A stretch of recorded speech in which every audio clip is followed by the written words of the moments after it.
It was supposed to be a simple weekend getaway. Just 5 friends heading to a cabin in the woods, looking for some time away from the city.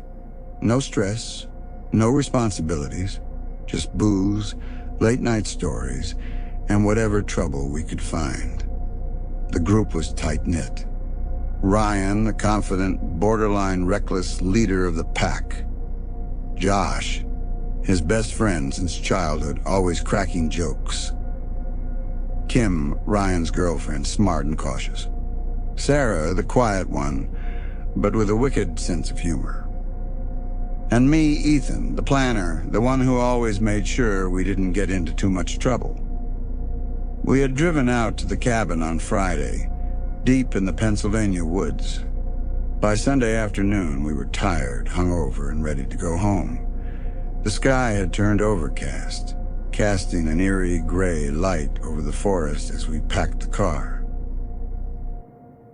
Something about that moment sticks with me. The silence.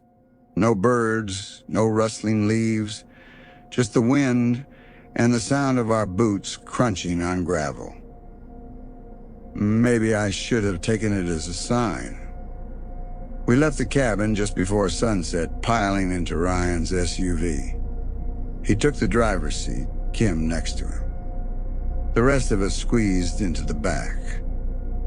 The GPS showed 2 ways back. One was the highway, the safe route. The other was a shortcut through back roads, cutting off an hour of driving. Ryan, always impatient, took the shortcut. For the first hour, it was fine. A long, winding 2-lane road through thick woods, barely traveled. Then the road narrowed. Trees leaned in closer. The asphalt gave way to rough pavement, then to dirt. The GPS started glitching. Shit, no signal, Ryan muttered. We weren't worried yet. We were laughing, joking about getting lost like in some horror movie. Then we saw the car. It was an old sedan just sitting there in the middle of the road. The headlights were off, no movement inside. The doors were closed, but something about it felt wrong. Ryan honked. Nothing. Maybe it broke down, Sarah said. Then where the hell are the people? Josh asked. We sat there for a moment, unease creeping in. Kim reached for her phone. Still no signal. We should go around, I said. Ryan agreed, steering the SUV off the road slightly to pass. As we moved by, I glanced into the car's window. There was blood on the dashboard. I didn't say anything, not yet. 5 minutes later, the sun had fully set, and the road grew even worse. Potholes, mud, deep tire grooves like someone had driven through in a hurry. Then we saw it. A shape in the road ahead. Ryan slowed down. The headlights illuminated it, a man standing in the middle of the road. No shirt, covered in blood. He swayed slightly, arms limp at his sides. His chest rose and fell in quick, ragged breaths. Kim gasped.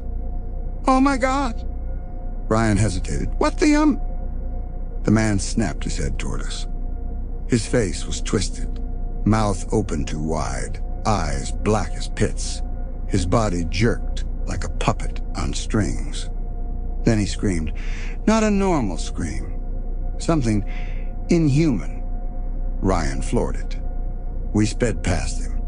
In the rear view, we saw him still standing there, just watching. "What the was that?" Josh yelled. Kim was crying. Sarah was shaking. My hands were ice cold. Then the woods around us came alive. Shapes moved between the trees, keeping pace with the car. Too fast. Too many of them. Tall figures, their bodies jerking unnaturally, eyes glowing in the dark. "Go faster," I shouted. The car bounced violently on the dirt road, but Ryan didn't slow down. Then something hit us. A heavy thud against the side, like a deer slamming into the SUV. The car spun out, tires screeching. We crashed into a ditch. For a moment, everything was quiet. The headlights flickered. Smoke rose from the hood. "Everyone okay?" I gasped. Groans, whimpers. A bloody gash on Ryan's forehead. Kim clutching her arm. Then the tapping, light, rhythmic, against the windows. We turned slowly. Outside, they were there. Figures pressing against the glass, their faces inches away, grinning, their teeth too sharp. One of them tilted its head at an impossible angle, eyes locked on mine. Then the glass shattered. Hands reached in, clawing at us. Ryan kicked his door open, knocking one of them back. "Run!" We spilled out into the night. Kim screamed. One of them had Josh. I turned just in time to see it tear his throat out. Blood sprayed across the car.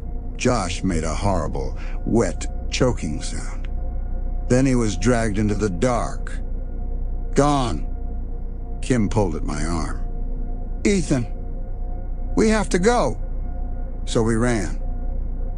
We crashed through the woods, branches whipping at us.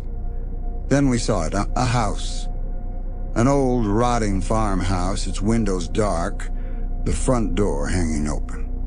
No time to think. No other option. We ran inside. The house smelled of decay. Furniture lay in pieces, the walls covered in deep claw marks. Then footsteps. Upstairs, slow, deliberate.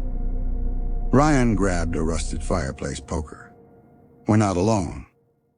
A shadow moved at the top of the stairs. Then another. And another.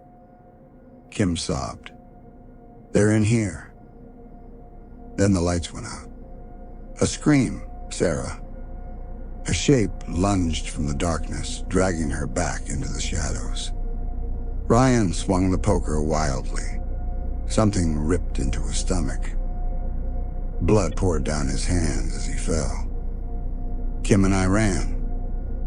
We made it to a back door, throwing it open, and they were waiting.